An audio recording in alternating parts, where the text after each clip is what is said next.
My name is Peggy Adams, President of the League of Women Voters, Flint Area.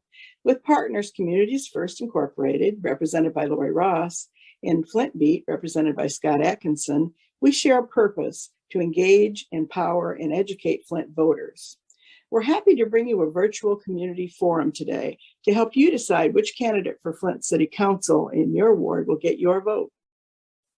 Questions will be asked by representatives from Flint Beat and the League of Women Voters, while Communities First Incorporated staff will ensure the forum remains on time and on schedule. All candidates who have qualified to be on the ballot, as well as write-in candidates registered with the clerk's office by September 24th, were invited. Only write-ins who are registered with the clerk's office can be counted in an election. Because of our time constraints, we could not accommodate write-in candidates who registered after September 24th. Some candidates chose not to participate. All were informed they would need to comply with certain rules, such as refraining from comments on other persons and only taking the opportunity to tell voters about their own qualifications, priorities, and outlook. All candidates are asked the same questions, and all have the same 2 minutes to answer them. Thank you so much for taking the time to watch this today and for being an engaged citizen.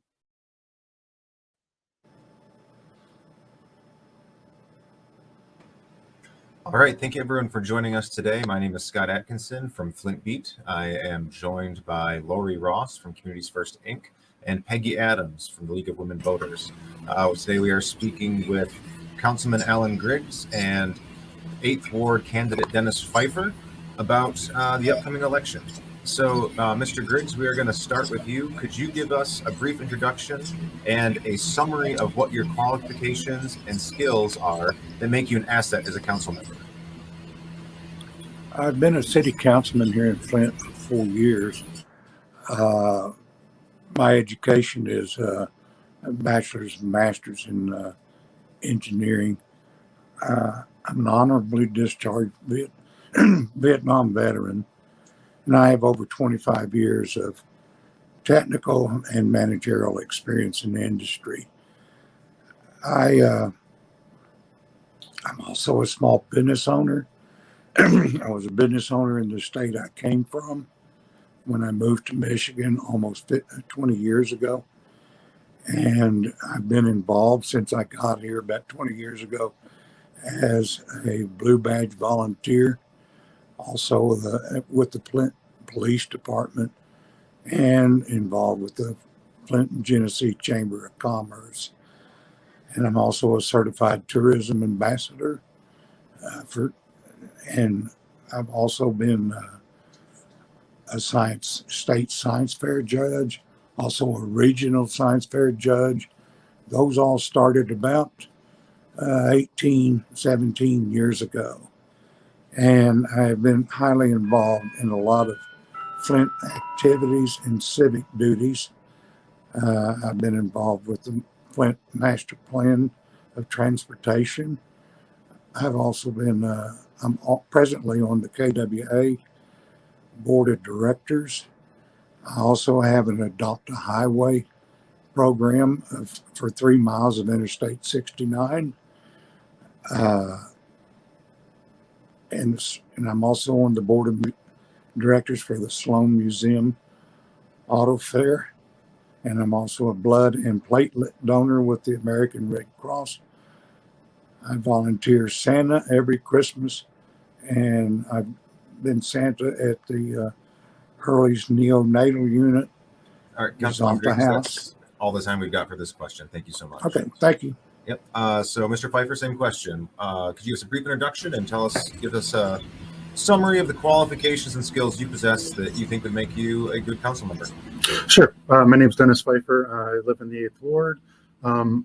My summary and qualifications is I'm currently a director on the private sector for $1 billion international corporation. So I deal with contracts, I deal with a vast array of people, and negotiate with vendors of all different kinds, all from all different around the world.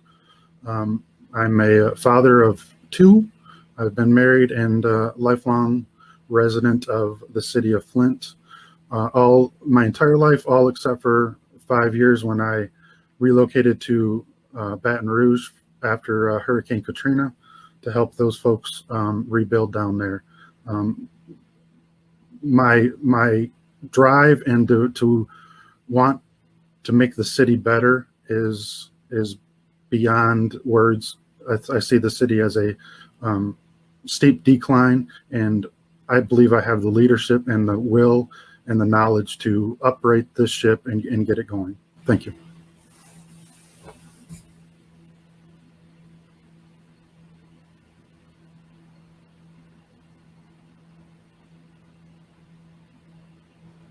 All right, Peggy, you want to take the next question here?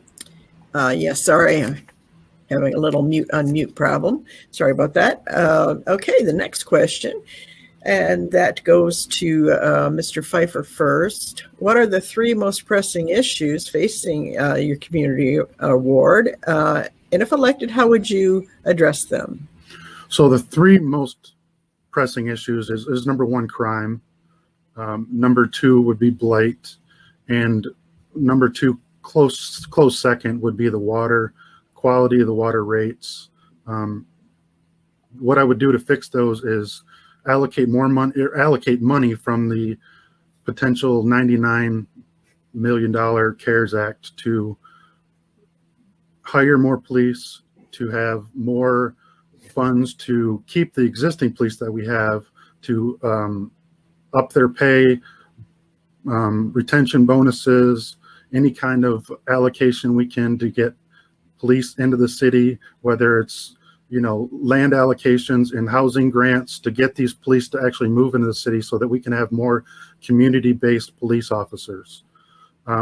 As far as blight is concerned, there's a lot of money going in and out of the housing authority, or not the housing authority, I'm sorry, losing my words.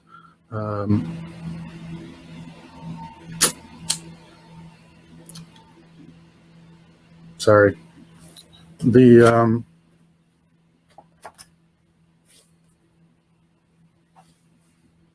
Why can I not think of this?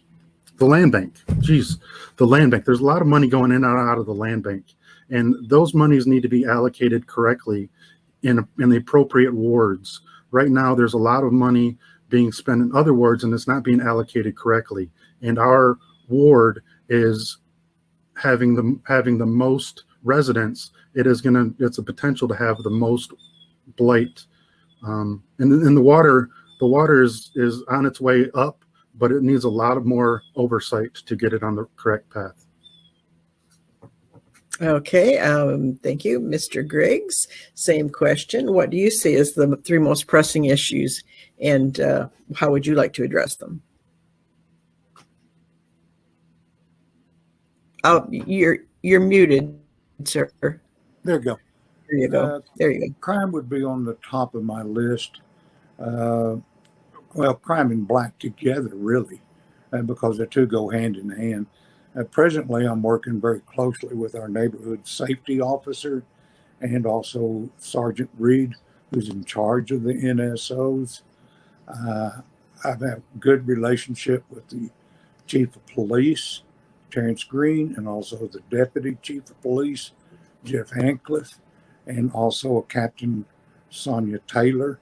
They come to any of my 6 monthly neighborhood meetings, and we for Crime Watch, and we share a lot of information with each other in these meetings.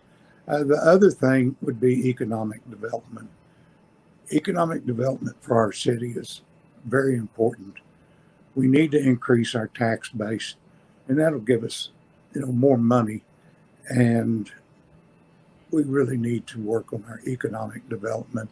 I've recommended certain reports from our economic development in the city administration, and also I've worked closely with the Genesee County Chamber of Flint and Genesee County Chamber of Commerce with their economic development group. I believe that's all. Thank you. Thank you both. All right, Mr. Griggs, I'm going to start with you on this one. What best practices will you employ or are you currently employing when making decisions on behalf of the city? Say that again, please. What are the best practices you employ when making decisions for the city? Oh, well, I'd definitely go with my constituents. And I put out on my councilman Facebook page. I post to it every day, 7 days a week. I ask for their advice and I get their advice. There has been a couple of things that I wasn't too sure I agreed with them, but I had no choice but to vote in what they wanted me to vote. And again, like I said before, I've got 6 neighborhood groups that I depend on for a lot of input into what I do.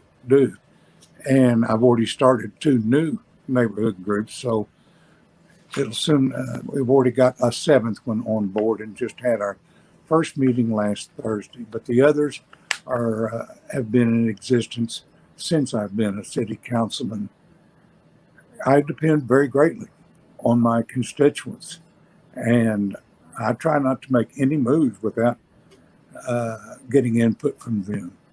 And that's very important to me. I'm just a public servant. I'm not a politician. Thank you. And Mr. Pfeiffer, same question. What are the best practices you would employ when making decisions on behalf of the city? So there's multiple different things. Of course, you're going to hear feedback from the neighborhoods, but they're voting for you. They're putting their guide and trust in you. So my ability to look at issues, to look at problem solving, to come up with solutions, and to see if it makes sense for the residents of the city of Flint and more importantly, the residents of the 8th Ward. If it doesn't make fiscally sound financial sense, then we're going to have to look at it to see if it makes a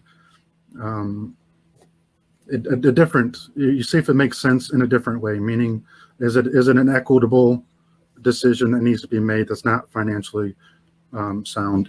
Is it going to improve the lives and the taxpayers of anybody in the city of Flint? If it's like the garbage contract that just came along and it was $8 million more than the next lowest bidder, that doesn't make sense financially or in an equitable sense. So common sense, and then whether or not it makes sense and it's going to improve the lives of the city residents.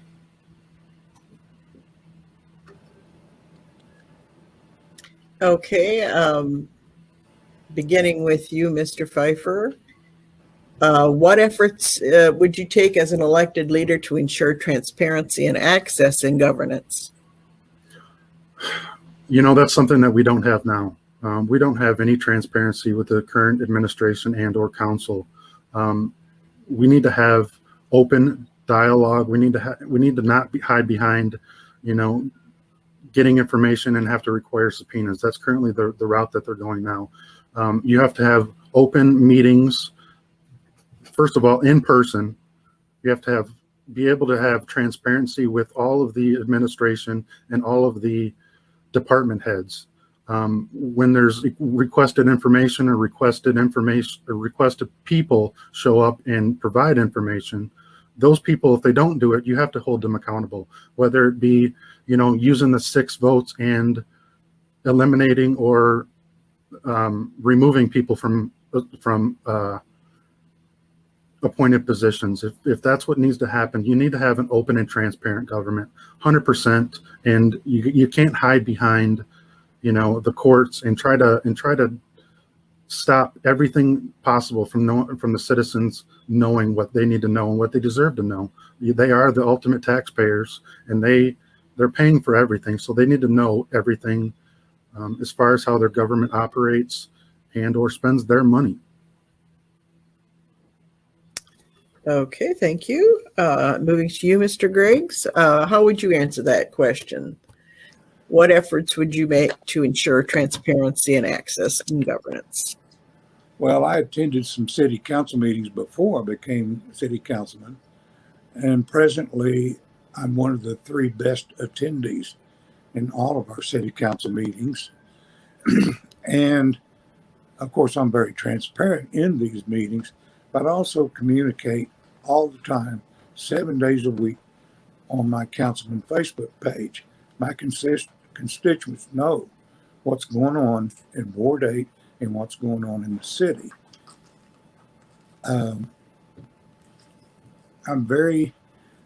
I show my transparency at least by attending these monthly neighborhood meetings. They're so critical. That means everything to me. And they can call my phone 24 hours a day. They can email me. I've got a city cell phone. I've got an office phone, and those are transferred automatically to my personal phone. So I don't miss any calls from any of my constituents or any of the other residents in the city of Flint, who I've helped sometimes, even though they're not in my ward. So I'm very transparent. I don't hide anything, and it comes out every week. I've got except for 1 week, I have 2 council neighborhood meetings in the same week. But anyhow, I have 6 of these neighborhood meetings every month that I attend regularly. I'm there on time. I finish up probably a little late because people have some one-on-one things to cover with me. Some things are rather private and personal. So I'm there for them 24/7. Thank you. Okay. Thank you both. Scott? All right, Mr. Griggs. Next question is, how are you going to keep our community safe and clean? Well, that's crime and blight, and that's right on the top of my priorities.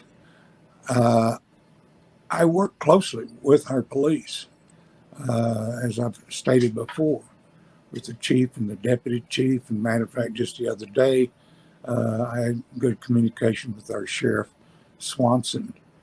And about the blight, I tackle blight every day.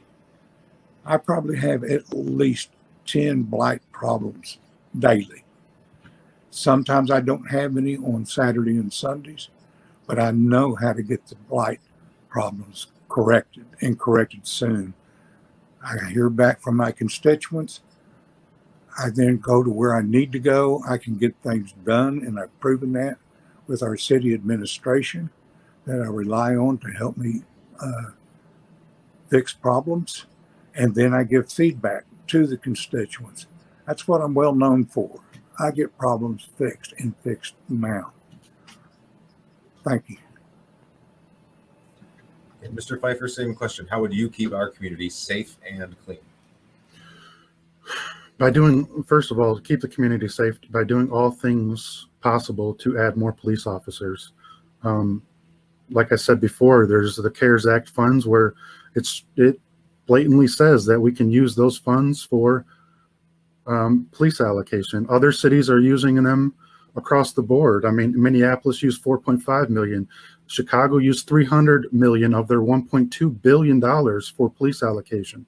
Albuquerque, New Mexico has used $10 million for ShotSpotter and new cars. And so it's going to be an all of the above approach to get funds to the police. It's going to be everything possible. That's why the City of Flint Police Officers Association has endorsed me as their only candidate out of all 9 wards, that they stand behind my plan, and they want to know, they want the results that I'm speaking of. As far as the blight is concerned, we have to hold the land bank. See, I remembered them this time. We have to hold the land bank accountable. We have to get results from the dollars that we're sending them. And right now, this council, when's the last time that they've talked to anybody in the land bank? They haven't. We're sending money there to the land banks. A quick reminder, Mr. Pfeiffer, that we want to make sure we do not mention other members of. I mentioned the city council. We can't mention the city council. Well, we have a current councilman sitting with us today, so I would focus more on what you're going to do and not what others are not doing. Sure. So the land bank has not been brought to account for any of their monies that they have allocated. Right now, they have more people on the board than they actually have people in the field doing work, and they have to be held accountable. All right, thank you, Mr. Griggs. Same question. My apologies. We're on to the next question. Yes, going back and forth can sometimes get a little confusing, but the next question I will put to you, Mr. Pfeiffer. How would you approach balancing the city's budget? First, we have to have a line item budget available for scrutiny. Putting dollars in buckets is not a viable solution, especially when we go from a $24 million surplus to a $17 million projected deficit. The fact that the budget was approved and to knowingly that we're going into a $17 million deficit, there was no questions asked. No, you have to have a line item budget to be able to scrutinize and to see, okay, if this money is going to this department, why is it going? What is it going to be used for? How are those funds going to help the community? And then you make the hard decisions on whether or not those funds need to be allocated somewhere else. And we need to have total transparency. This is go back to the transparency. Until we have a line item budget and full open transparency, we're going to be under an emergency manager in no time. Okay, thank you. And Mr. Griggs, same question. How are you working on balancing budget? Well, we just had a big budget review, and I know a lot of people have attended those meetings or seen them on Zoom, and we did cover all the line items on them. And we cannot spend money that we don't have. And this has been proposed before. People want more money to go into the police. Well, we have a certain budget that we have to stick to, and we can't overspend anymore. And our budget has been approved. It probably took us almost 2 months to get the job done. And we have another one next fiscal year, next June. So the budget has been approved. There may be a deficit, but it's projected and it's realistic. It's what's really happening. We need more money. We're not wasting money. We're just not getting all the income that we could get, for example, from unpaid water bills, unpaid property taxes. This is a big problem, and it's a burden on our city. But that's what we have to do for our budget, for our income, because property taxes and selling water, that's kind of our two main incomes. And we've got to get those increased, but at the same time, we need to work on lowering our water rates and collecting bills. Thank you. Thank you all. I believe that concludes our questions. Thanks, everybody.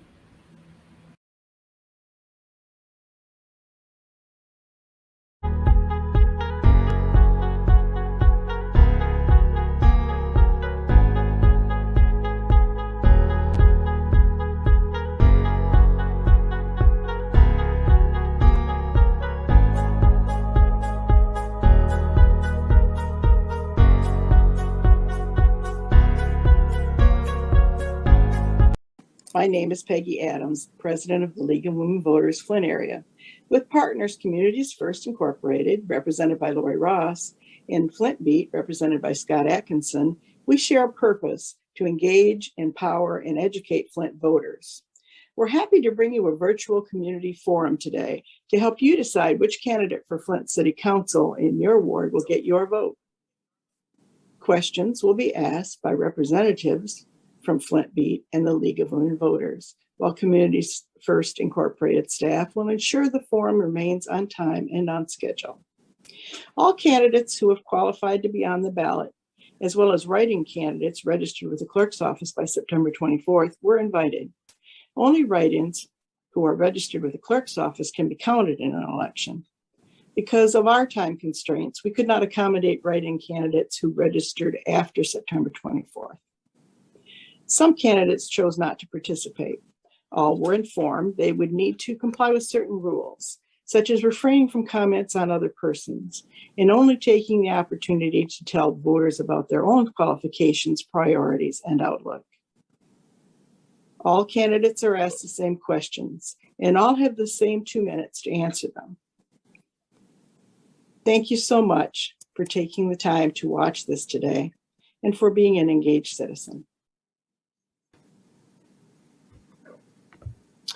All right. Thank you for joining us. I am Scott Atkinson, Managing Editor of Flint Beat. I am joined by Peggy Adams from the League of Women Voters, Lori Ross from Communities First, Inc., and Steve Barber, who is the write-in candidate for Flint's 9th Ward. Incumbent Eva Worthing is not joining us today. So, Steve, why don't we kick off with this? Would you introduce yourself and provide your own introduction of yourself, as well as a summary of the qualifications or skills you possess that would make you an asset as a council member? Yeah, thanks for having me. I appreciate the opportunity and the platform to share my perspective and explain further. So my name's Steve Barber. I am a 9th Ward resident, employee, and write-in candidate for the November 2nd ballot. I've grown up and gone to university here in Flint. I've been heavily involved in the Flint community since I was in high school, continuing on into college, earning service honors when I graduated in 2011. And I moved away to California and had the opportunity to endure some other experiences that weren't available here, and I've come back, and I've seen my ward kind of deteriorate over the last decade or so, and I don't think that's accounts for one person or two people or whatever. It's there's been a system of I would say negligence in our community that I want to correct and give attention to. And the qualifications that I hold, I'm very active and involved in the community, and really just listen to the constituents. I'm knowledgeable about parliamentary procedure and how these council meetings should be going, and hope that I can bring some type of consistency to council and represent the 9th Ward in a better way.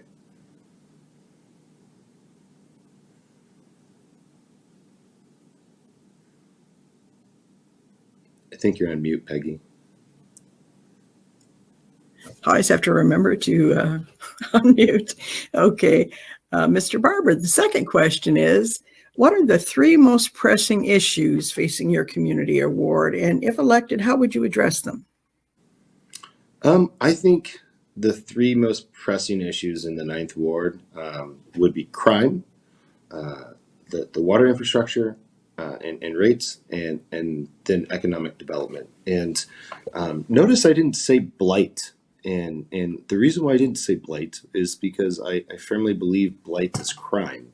And so I roll that under crime. And so I don't think it needs a separate segment. Our police department is stretched incredibly thin. Our detectives are overwhelmed. Our patrol officers are overwhelmed.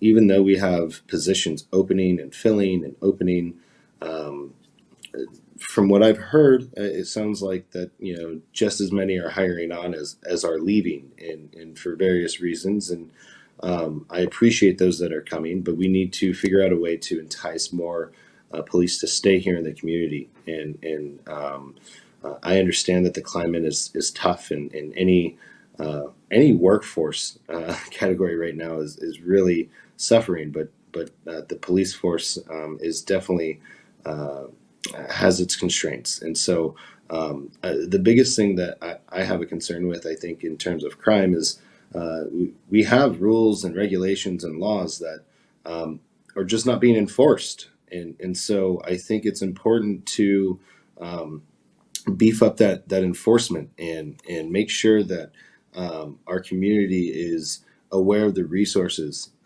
to help enforce that. And then in terms of water infrastructure and the rates, we pay far too much for water.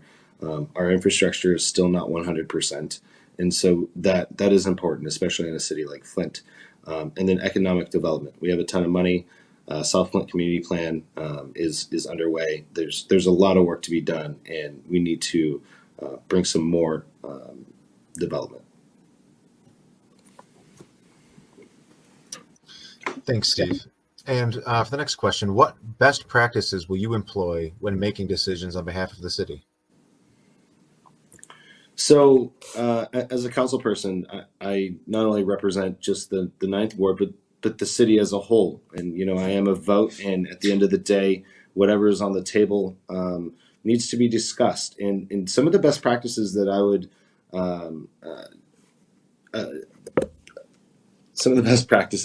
would implement or follow would be being transparent, and being allowing questions to be asked. I don't think it hurts for questions to be asked and those answers to be heard, whether one person thinks that the question may be vindictive or not. I think it's the right of the people that deserve the answers and deserve to hear from those who need to be held accountable. And so I really think that when if I were to gain the trust of the public to represent them, I would really like to hold those accountable and be held accountable by my constituents as well. It's the function of council has gone on too long in a tenuous way, as well as it's gotten personal, and I think the citizens are really just over the pettiness, and I would like to bring a fresh start and fresh perspective to the Ninth Ward and move forward with progressing the city in the right direction, especially with all the money that's coming in. It's not going to fix everything, but it's certainly a dent that would, if done correctly, will steer us in the right trajectory.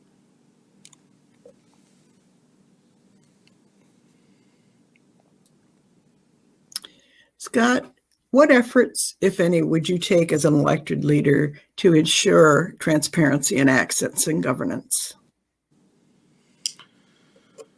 I have concerns that I would like to see addressed. When I go to get information for myself, oftentimes it's hard to find, or I have to cut through red tape to get it. In a city like Flint that has been plagued with corruption and emergency management and all of these things, I think it's really important that it's open and transparent, and it's follow the charter and do what is best for the residents of the city. I'm a resident, and I know that you have to be a resident to serve on this council. And so, when I think of being a council person, how would I want to be served? And that's really important to me is to be transparent and honest and forthright. I mean, wrongdoings happen, sometimes intentionally, often, sometimes unintentionally, and whether it's one way or the other, I think you still have to be held accountable and right those wrongs if possible. And at the end of the day, it's for the people of the city of Flint in the Ninth Ward, and I think it's really imperative that they all have access to whatever information that is needed or requested. I think FOIAs are kind of ridiculous and kind of a red a piece of red tape in our justice system, or our government system, to get information.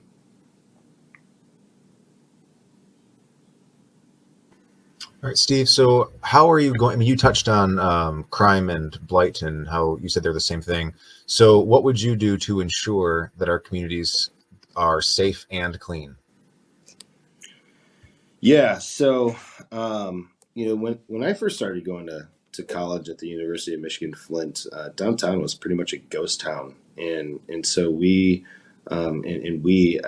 myself and a bunch of other like-minded young individuals, just really started doing things that would beautificate the downtown area. And 10 years later, it's flourished into what it is now, and I'm really proud of the early efforts that we put in to kind of jumpstart that. So over in the Ninth Ward, I have been very involved with blight cleanups, cleanups through the citywide cleanup initiative. I made sure that the funds for the fall cleanup stayed here in the Ninth Ward, and spearheaded that initiative. And that was like almost $6,000 that would have gone to other wards had we not spent it here. I'm very involved with the South Flint Community Plan, and the redevelopment of the South Saginaw area and that corridor. Very involved with Flint Public Art Project, which has proven to increase traffic and help deter blight from abandoned buildings or blighted buildings. And it's little steps that will add up to a greater accomplishment in the long term. And I think more of those little steps being taken will get us to that greater goal. And so hopefully we can make that happen. Mr. Barber, finally, how would you approach balancing the city's budget? Whew, that's a tough one. You saved City's budget is in a rough shape. Legacy costs are killing us, and we're also out here spending millions of dollars on garbage waste and things that may or may not have been in the best interest of the city. And so I think a forensic audit needs to happen, and we need to find out where all the holes are, where any double dipping may be happening. This is a cash-strapped city. We had a surplus. Now we have a deficit, and we're struggling. I mean, like I said, this $100 million that's coming into the city is a nice dent, and if spent properly, I think can do a lot of good. But I think the citizens deserve better, and I think they deserve to know where all of their money is going. Whether it's through grants, whether it's through the donations from the water crisis, where are all of these monies going to? I know recently some of the money that the mayor implemented for crime prevention, there were some webinars. I attended those, and we were able to secure some funds for the South Flint Business and Resident Association for Crime Watch. There's a lot of resources out there that just aren't being used, and so it's straining the other resources that we have. And I think a forensic audit and careful analyzation of these numbers could really help the citizens get the biggest bang for their buck. Okay, then. Thank you very much for your participation. And that concludes our questions. Thanks, Steve.